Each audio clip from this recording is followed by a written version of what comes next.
Ya, sebelum video dimulai, gue mau ingetin bakal ada DPI 1000 episode. Catat tanggalnya 11 November 2023. Tunggu war tiketnya karena bakal sangat terbatas kuotanya. Karena kita mau bikin se-intimate itu sama kalian semua para jebret tim. Bakal ada Untold Story DPI, ada Pandit Full House alias semua bakal hadir dan kita bakal seru-seruan sama kalian semua. DPI 1000 episode buat kalian eksklusif dan gak akan tayang di mana-mana. See you at DPI 1000 episode.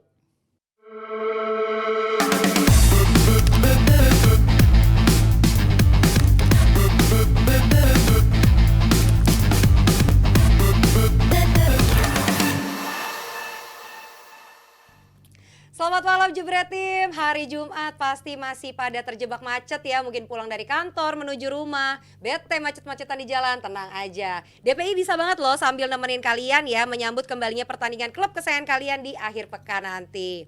Karena pekan ini ada dua pertandingan seru di Premier League ya. Yang pertama ada City versus Brighton, karena anak asuh Pep tentunya harus pepet terus dua North London di papan atas klasemen. Dan yang kedua juga ada big match ya, super big match antara Chelsea versus Arsenal di jam 23.30 yang bisa kalian saksikan mulai dari 25.000 aja live di video.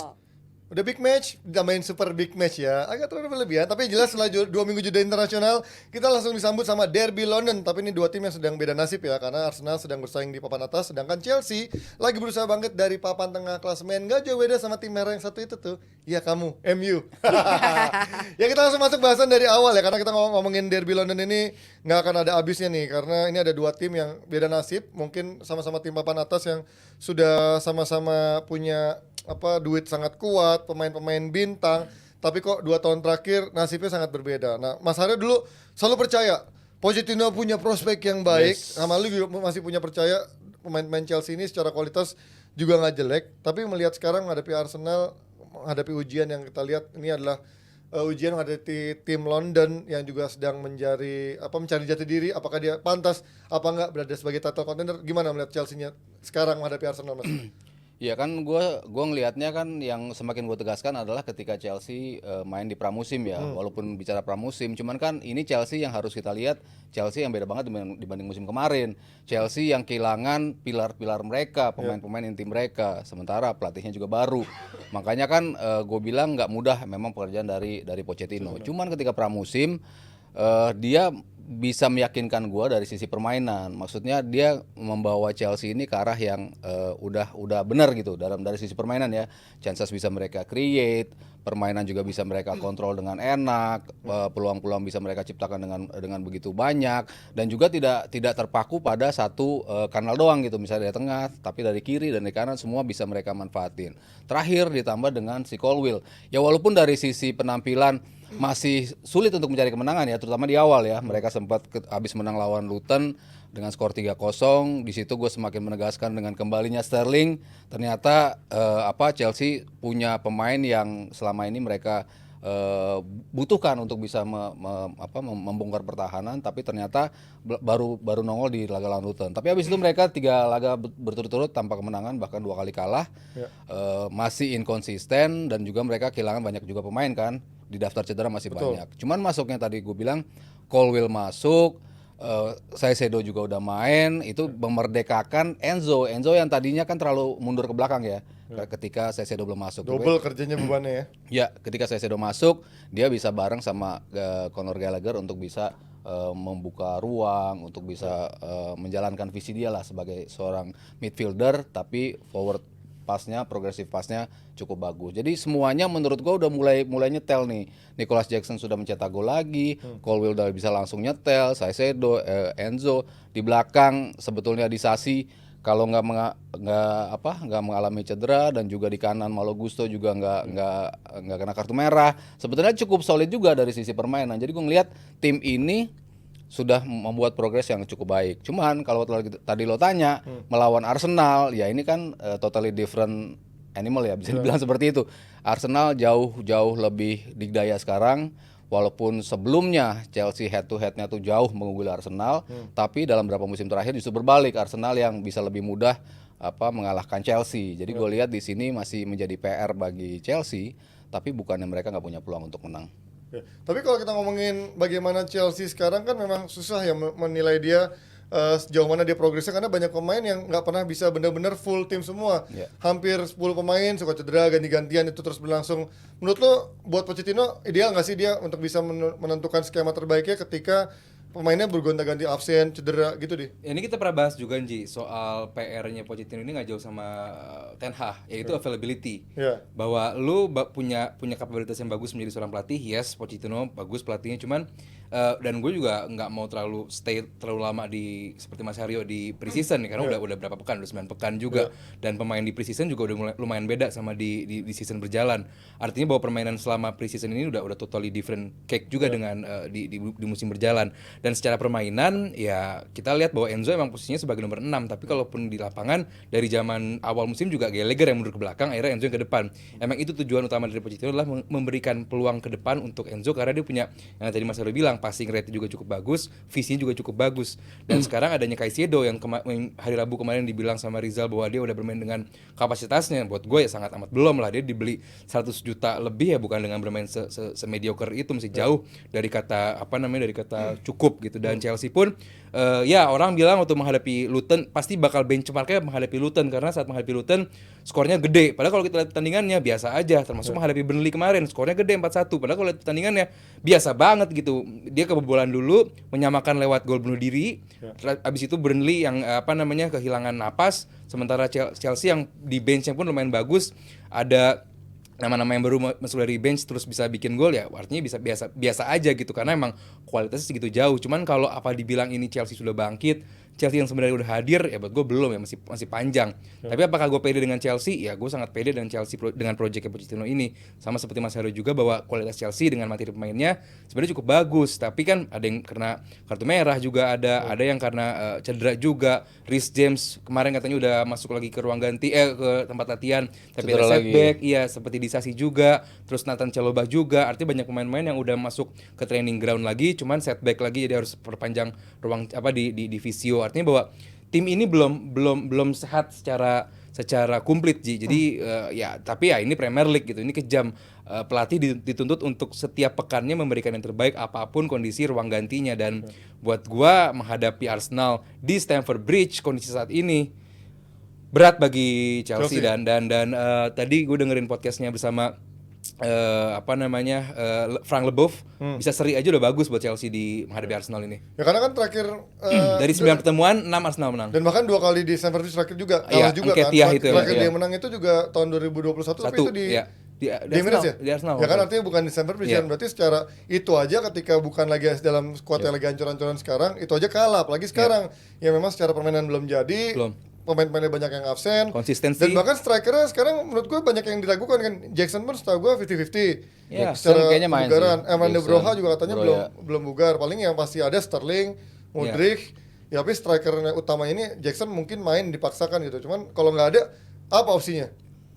Harapan di Cole Palmer sama Sterling sih. Sterling bisa Tapi menjadi dulu ya. false nine. Sterling kalau dipaksakan, ya maksud gua kalau salah satu antara Armando Broja nggak main ataupun Nicholas Jackson nggak main, ya paling realistis menurut gua Sterling bisa dijadikan false nine. Sementara Mudryk dipasang di kiri dan juga di kanannya Cole Palmer. Cuman kalau terakhir gue baca sih kayaknya si Jackson main dan komposisinya mungkin ya seperti ini ya, Palmer dengan Sterling. Sementara Caicedo Caicedo di belakang, yang tadi gue bilang dia akan dibantu sama Gallagher yang punya forward pass bagus juga. Sementara Enzo Fernandez betul-betul ngelihatnya ke depan gitu ya. Di sisi kiri juga Colwill kan gue bilang juga udah bagus banget ya dari sisi penampilan. Dia bisa dimainin di back tengah ataupun di back kiri. Tapi kalau gue ngelihat si Cucurella masih kayak gitu permainannya, ya gue rasa nggak ada Ben Chilwell, ya mungkin Colwill yang akan dimainkan di situ. Sementara Gusto ya masih belum terlalu konsisten ya dari sisi permainan. Cuman dia bisa beda banget kan Gusto waktu main buat timnas Prancis sama waktu Pavard main.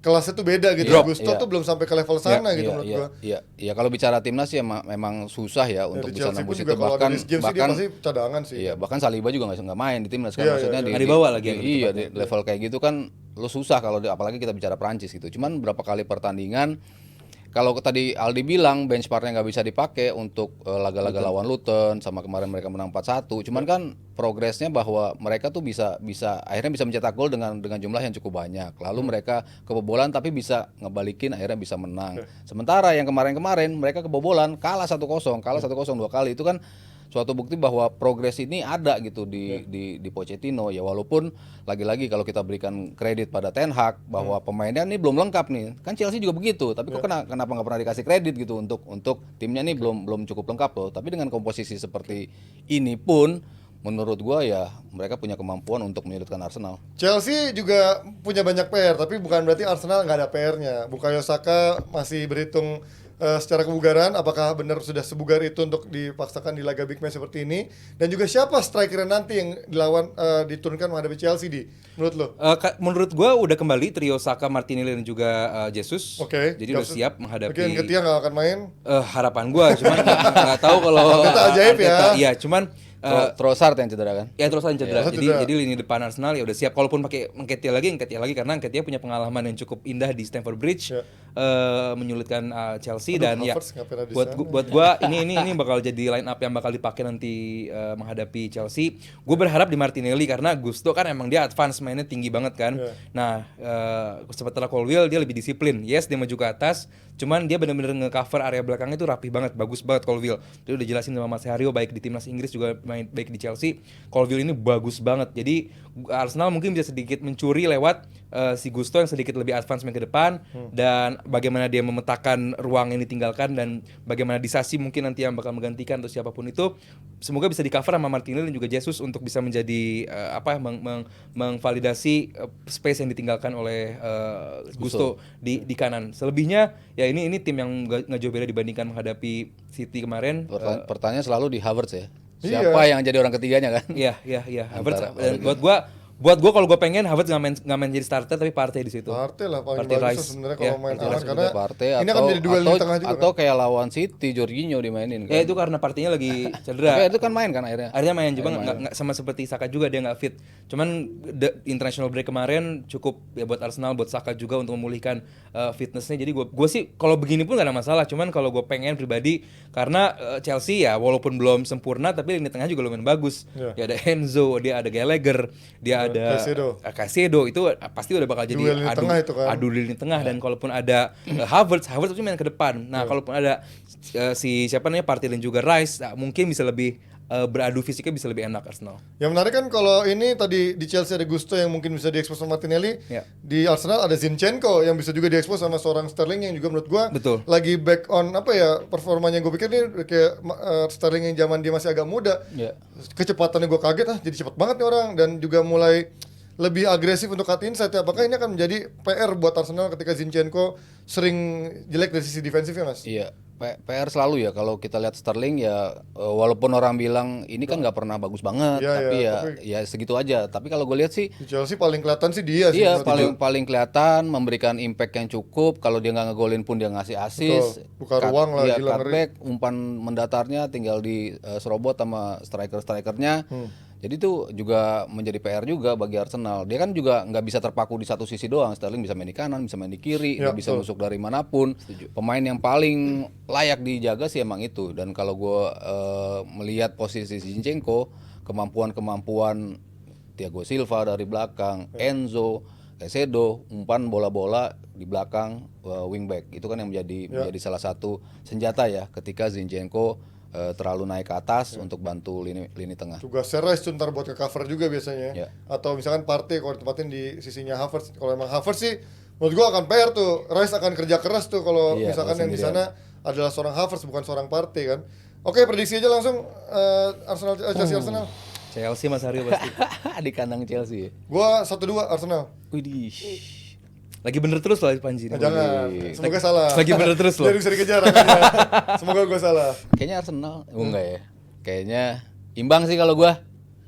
Gue jarang salah tapi gak pernah bener. Gimana? Sorry. Gue kayaknya imbang. Padahal susah banget bilang Arsenal. Chelsea Come on punya lah, peluang. realistically ya Arsenal lah. Iya, On paper lah tuh.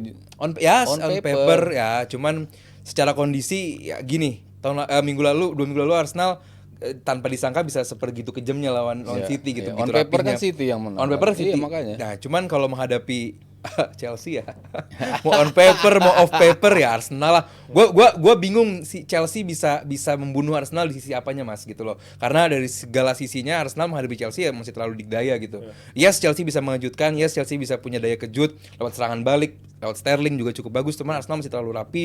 Tadi Panji bilang Zinchenko bisa menjadi PR, tapi Zinchenko bukan overlap. Dia tapi dia inverted menjadi midfield. Artinya justru bisa membantu pertahanan juga saat Declan atau Havertz maju ke depan.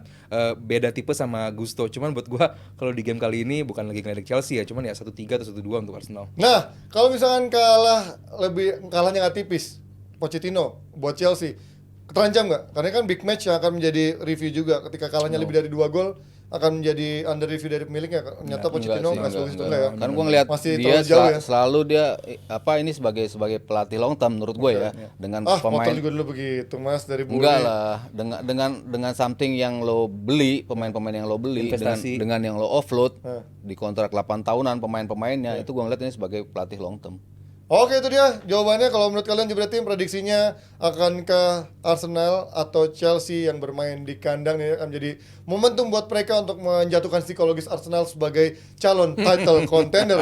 London Blue or Red, jangan tinggalkan keseruan Premier League setiap minggunya mulai 25.000 aja live di video, bisa menonton pertandingan Premier League secara lengkap. Betul banget. Jadi kita lihat ya hari Senin nanti siapakah yang akan bahagia, prediksi siapa yang benar. Nah, nanti kita lihat. Dan Jebret Tim, setelah ini kita akan lanjut lagi dengan bahasan lainnya.